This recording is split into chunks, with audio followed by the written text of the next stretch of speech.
This is CAF Television, CAF TV. Welcome, everybody. Alex Bastiavansky, along with the president of CAF, Phil Ionati, for another season. Welcome back. Thanks, my friend. How are you? Time flies. Third season now of season. CAF TV.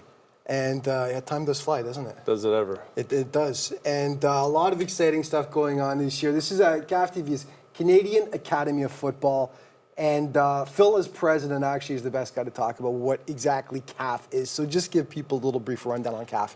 Well, CAF is a development program, Alex, where we brought organizations together for competition. There was, I guess, a demand out there of people that were looking for competition, and we brought a bunch of organizations together. And for the past few years, every year it just seems to have growth, and there's demand out there. And, obviously promoting the kids, giving them experience of a lifetime in the sense of being on television, showcase their talents, interview them, that was very critical. So we're really excited at the growth of it, the working relationships, and we can give our kids that opportunity of two pathways, one to go professional or the other to get a scholarship. So that was the vision as we started from day one, and we continue to grow. So it's exciting times. Back in 2012, when this first started out, is this what you envisioned? Because it's grown by leaps and bounds over the last, 5 seasons now.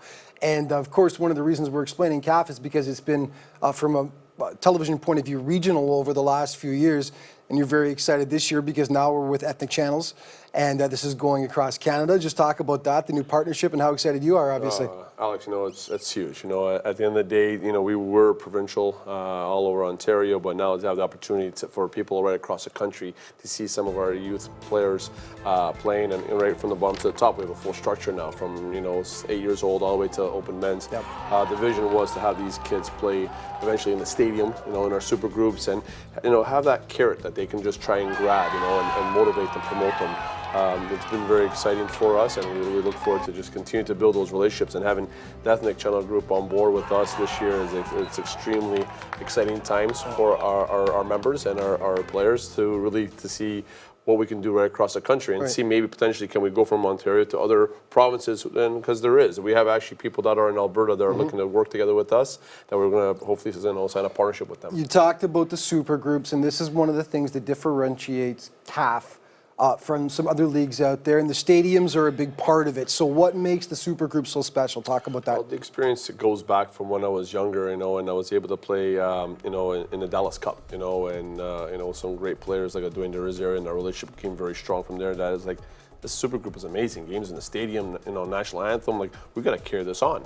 And year one when we first started, we put everything into the U14s, and it was such a successful year that year. We had one of our members, Epic, go on to win championships, Ontario Nationals, players that got picked up by TFC, which was really good. And that was the whole grasp of it. How do we get these players to be visualized on television on an ongoing basis to turn around and say, hey, that's a player that's doing really well. Let's and build a scouting system in essence. So having players walk out, have their name announced, having that national anthem, have them interview, have them televised. And they have to comport themselves like professionals as well. Very important. Interviews after the games, which is you'll be seeing, we do with kids every week after games and stuff. Age ranges of CAF, not just the super group though. What are we talking about, of course? Well, it starts right from 8 years old, right? It goes 8 years and up, and obviously with the new rules and LTPD, where the kids, there's no scores or standings from 8 to 12.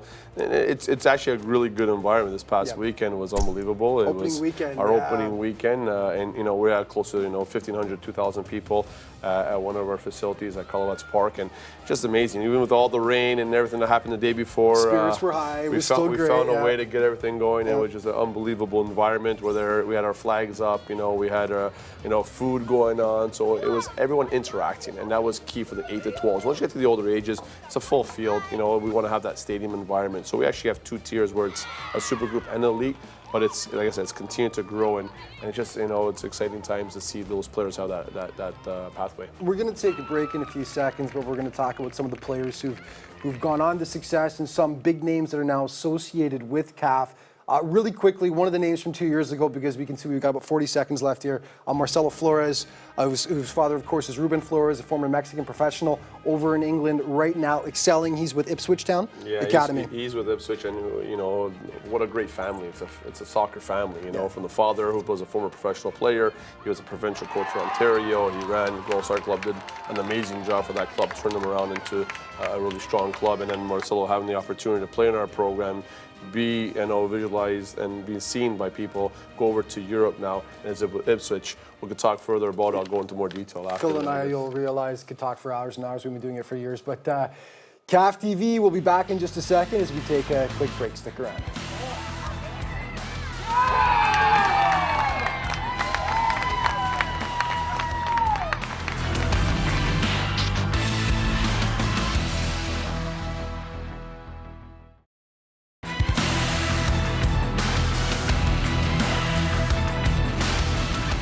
Welcome back to CAF TV. Alex Bastiavansky along with CAF President Phil Iannotti as we continue with our season launcher of CAF TV. And we're going to continue just for a second talking about one of the players who excelled, a couple of them actually, but we were talking about Marcelo Flores, who's over playing with Ipswich Town Academy now in England.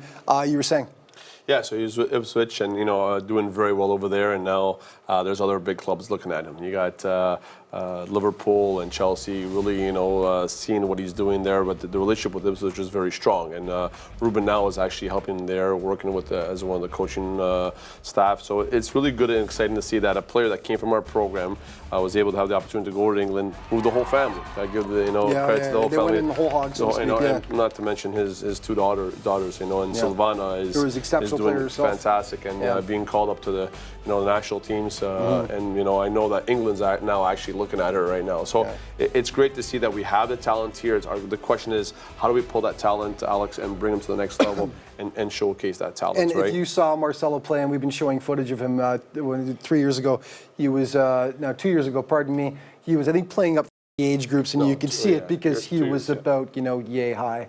And just absolutely ripping it up. He was a phenomenal talent. Anyway, we have lots of other names we'll discuss momentarily, but partnerships that you wanted to talk about, and one of them is obviously the big one, TFC. Yes. Talk about the partnership with TFC and what's going on there. Well, a few years ago, Alex, what ended up happening is we turned around and we signed this agreement with TFC where our players go and be part of their program, their daily game events, right? And players had the opportunity to walk out to the stadium and be part of the game day operations, ball boys and everything like that. So that was very important, very exciting for them. Last year, what we implemented was our teams playing against their teams. Supergroup division winners. And that was actually both. It was actually Supergroup and one of our elite divisions too as well. Played against them, and did well.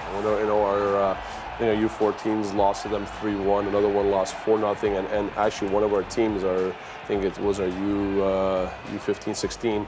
Beat TFC 3-1. What a result, right? So they see that we have talent, and that's the most important thing. How do we get that opportunity to showcase our talent? That's all it comes down to, and give these kids that opportunity to feel that they're being seen all the time, Alex. So that's really important. And not just playing against TFC teams, which is a huge bonus, but also a huge bonus for the players is the CAF days at BMO Field, where I'm going to let you describe exactly what it is, but it's one of the biggest thrills for the kids. We had last year, over 2,000 kids there, I believe, altogether, flag bearers, escorting the players out onto the field for game time. Just amazing stuff. Talk about that and how that came about. Yeah, and you know what? Last year, part of our organization is that it's mandated that all our players attend the game. Every kid that participates in our program gets 2 tickets, right? So we want them to embrace it. So obviously, we brought close to 5,000 people last year to TFC games. Yeah, so it was close to 5,000, and during that, they're part of the activities, and having an opportunity to walk out with Javinko or Altador or Bradley, and what a run last year, Alex. You have a team that went out to the finals and lost in the championship. Not being able to score. But our members were very excited, and I think we're starting to fall in love with our team in our city, and that's key. And that's what you see the difference all around the world. They fall in love with their club. And CFC is our club, is our Canadian. You've got generations of young club. kids now that are going to grow up watching and wanting to be part of TSC, right? So, exactly. And then now you have Canadian heroes. You got the Jonathan Osarios, you have the Edwards now coming up, and that's very important. It's the ability to have the opportunity to believe that they can. And this is what this is all about. Speaking of Canadian heroes, one that we wanted to get to, who's been actively involved with CAF over the last year, sort of an ambassador, if you will, came away with you on trips. We'll get to the trips in the next segment. But the man, the legend, Dwayne De Rosario, has become very closely associated with CAF over the last year. Yeah, you know what? He loves our program. He's an ambassador of our program. You know, it was a no-brainer when we were looking to find a coach to bring those teams over to Europe and the Middle East. He was the perfect fit. You know, for me, one of the best players, if not the best player to ever come out of this country. I know, but his personality is second to none. He loves the kids. He loves the game. And he wants to see Canada grow. And all these players, when they're sitting and watching them, they're in awe. Here you have a hero in front of them, and he's coaching you. So how amazing is that? And something exciting that's coming. We've got a new project coming in. That we're about to do together. Biosteel Cup. That's right. We got a minute. Can we get in a minute? Let's talk about it. Yeah. So Dwayne and myself, obviously, like I mentioned, that we played in the Dallas Cup. What an amazing tournament that we were part of back then. And we should point out together, actually, Phil and Dwayne did play together back in the day. Phil was a former professional himself, but you played with Dwayne back in the day. And Dallas Cup was one of them. Yeah, that was in the NTCO training program. But, having Dwayne, part of us, and now all of a sudden we're building this new tournament called the Biosteel Canada Cup. One of the huge sponsors, Toronto Raptors. Yep. They love the concept that we're doing. It's the tournament will be for August 5th, 6th, and 7th, coming up with all the details. You just got to go to biosteelcanadacup.com. We were looking for it where TFC's already coming on board. Fantastic. They verbally already agreed, Montreal Impact. So we're going to have a super group. And then we'll have all the age categories where, again, we try to bring everyone together. It's going to be at the Kia Center and at Downsview Park. Going to be some good times, development of soccer coming forward. A lot of exciting stuff happening with CAF this year. We're going to tell you more about it in the next segment. More CAF TV coming up in just a moment.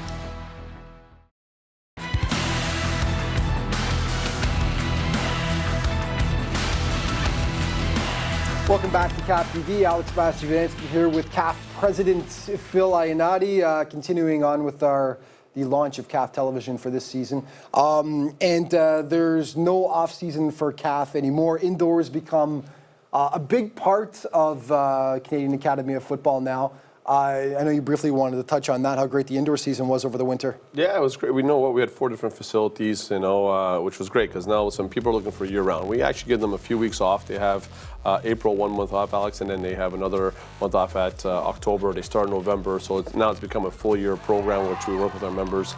And indoor was fantastic. We're able to play small-sided games, got a lot of touches on the ball, and that's important, right? They need to have a little break, but at the same time, they got to keep it going because obviously the climate here is a little different than being in warm weather. So we're very happy to see that growth of it, and we think this year is going to be another big year for us on the indoor part because a lot of people are already having demands of how we're going to be doing it and how we're going to set it up. Aside from the indoor, some big stuff that was happening in the off season, which does not exist anymore, but still, trips. They took place from CAF Select, CAF All-Star teams to some pretty exotic places. Tell us about them. The big one, the first one actually was in January to Italy. So tell us about that one. Well, we were asked to participate in the tournament in Rome, and we said let's make this happen. Let's give these kids that opportunity. And that's when Dwayne came in as the coach. Like I said, who better to have than Dwayne De Rosario? So the process there was, let's have tryouts, and from tryouts we brought the team from 50 players down to 24, from 24 down to 16 players. Went to Rome, and what an experience of a lifetime. You're playing against Napoli, you're playing against Roma, playing against professional clubs. We were able to play against Lazio. The boys did well. They showed well. The Pope. We should point out as well, since we're showing a picture of that, but that's phenomenal stuff. Well, you know what? Again, experience of a lifetime. These are bucket list.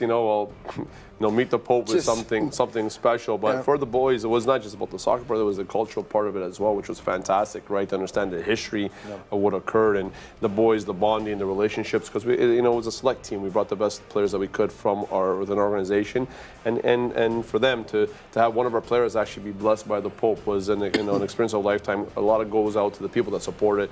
Jonathan Hanif, Stefano in Italy as well. Those people have very good relationships that gave us that opportunity. Right. So we appreciated that kind of support.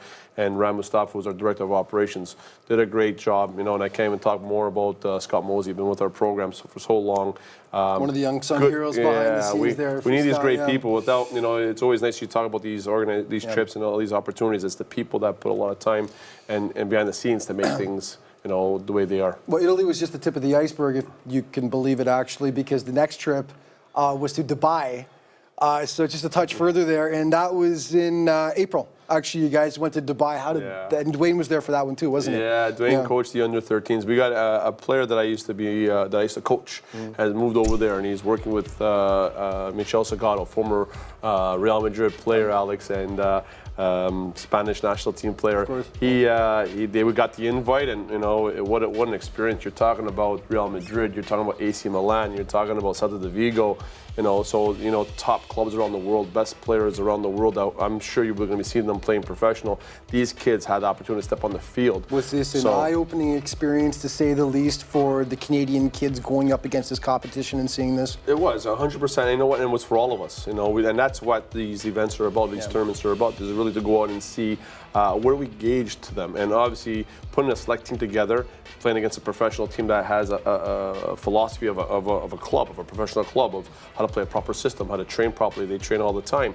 They knew where to be, before the ball even got there, and that was kind of key. And us, we were getting there, and I wish sometimes, and Dwayne and I talk about it, maybe we would spend more time together to bring the team together to be more competitive. But you know what? The boys did very well. Dubai, what a beautiful country. We're very fortunate, and look forward to doing it. These partnerships are very strong. Yeah. So I'm sure the question is maybe on some of the minds of kids who are watching is, how can they take part in some of this, and these trips and things like that? And what's the selection process for these events? These trips come based on the fact of, again, relationships. So when we're getting called to participate in a tournament, which actually one of our teams right now are in Rome in the Lazio Cup under 17. They're playing there right now as we speak. And we just got invited to the Southampton Cup. Unbelievable. You're talking about Chelsea. That's going to be girls and guys, though, isn't it? It's going to be under 14 boys and under 16 girls. So we got invited to bring those teams there. And you're talking about Dinamo Zagreb. We're talking about Southampton. We're talking about top clubs around the world that be participating. So we're right now that's gone up. The announcement went up. The trial dates will come, but we want to start preparing. It's in August, but we'll probably be starting the preparation in the next few weeks. Get the tryouts out. Dwayne will do the selection, and away we go. Unbelievable experience. And just because we've got about 30 seconds, you mentioned the tournament right now in Italy. This is the Lazio Cup. Yes, that they're at. Cup. Yeah, the Lazio Cup again. I think the other day the boys lost, but they play against the national under-18 team. But a great experience. Again, you're playing against players that are playing professional. So to see that we're close to that level, how far? That's something we really need to know what we need to do to get to that next level. Absolutely. Okay. Fascinating stuff as we follow the trials and tribulations of the CAF kids over there in Europe and Dubai. And as we take a quick break, more CAF TV coming up in just a second.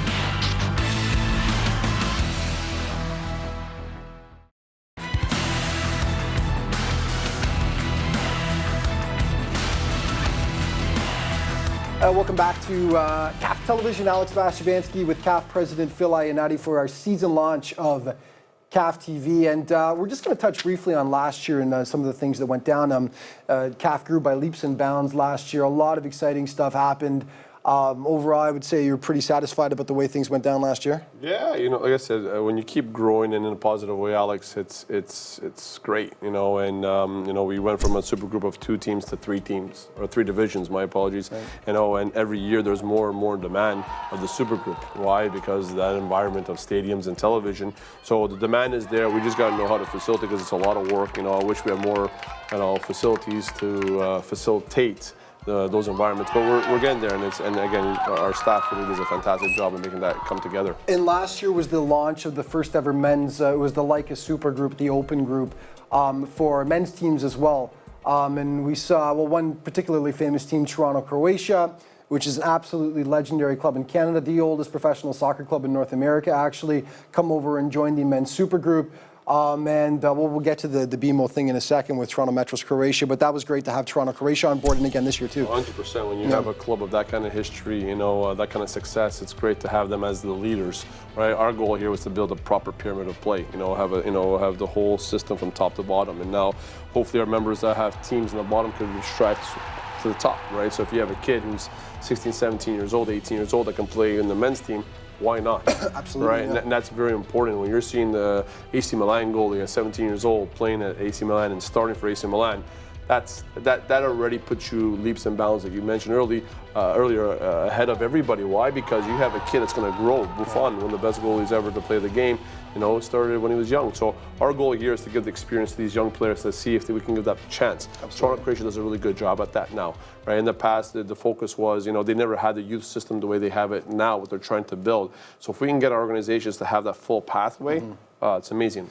very important. One of the best things about last year as well is has to do with Toronto Croatia was the 40th anniversary of Toronto Metro's Croatia of the old North American Soccer League winning the NASL title, and that team was honored by TFC at halftime back, I believe it was end of August of last year, and surviving members of the team who could make it there were awarded the trophy at field. TFC was fantastic, and fans stayed in their seats and applauded them, and it was just, there were tears in people's eyes, especially the players on the field. And what a great night, wasn't it? Just seeing the team honored like that. So much history there. You give a lot of respect to TFC of honoring history. Here's a club that won the championship in 1976, Metros Croatia, where you have Eusebio, you have someone like Babarushi, who's a legend, yep. In the game here, and Carmen Marcantonio.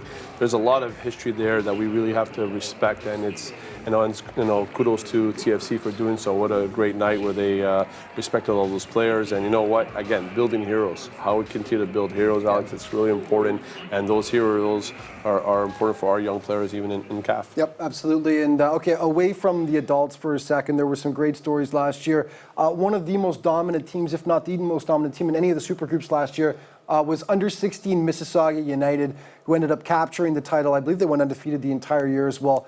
Great story, Mississauga United last year, weren't they? Yeah, you know what, the group, John Dewitt's leadership, and having people like Rafa under his belt, people who really love the game, want to promote the kids. This is what it's all about. How do we promote these players? At the end, what happened? Well, they played TFC. That's the team I mentioned earlier that went out and beat TFC. Not surprising, right? So, that's important. So if you look around the world of professional clubs, you're having these Juventus and AC Milan playing together every week. So the competition level is high, and that's what the most important thing is. How do we build an environment of high competition? You know what, that team has it, and it's important that we raise the bar so we can showcase our talent and give TFC and other professional clubs, the Ottawas, the Edmontons, Montreal, Vancouver, the opportunity to see this talent, our national program to see this talent, because sometimes they're not seen because they're not part of that pro club. But if they have the ability, how do we showcase that? How do we have them play these games and say, we might have missed something? And that's what it's all about. So we're very happy to see those games and very proud of Mississauga United for their accomplishments last year. And Mississauga United is one of the teams back this year as well, aren't they? They'll be back this year. They're going to be a powerful squad. Jinga, another team that's back this year, and Jinga always does a great job of promoting younger talent. We got about 40 seconds left. Maybe just a quick word on Kevin De Serpa, another guy you played with, who went over and played professionally, I believe in Portugal, didn't he? Or in Spain as well. Yes, he was over in Europe, and tremendously skilled coach and passionate coach, and some great young players. Yeah, we'll watch him sometimes on his Instagram. His technical ability was unbelievable, but you know what? He's been very passionate about supporting his players. Noah, a young kid named Fernando as well that came through his system, and was a mentor to him, helped dramatically in giving those kids those opportunities to go overseas into Europe, and that's what it's all about, Alex. Yeah, it is what it's all about, and as I mentioned before, Phil and I could talk for hours and hours and hours. We've been doing this for years now, but we've got to cut it short. CAFsoccer.com for you to find out more about the Canadian Academy of Football and to find out the schedule as well for upcoming games in your area. So, Phil, thank you. Thank you. As usual, pleasure. We'll see you next week, folks, for more CAF TV.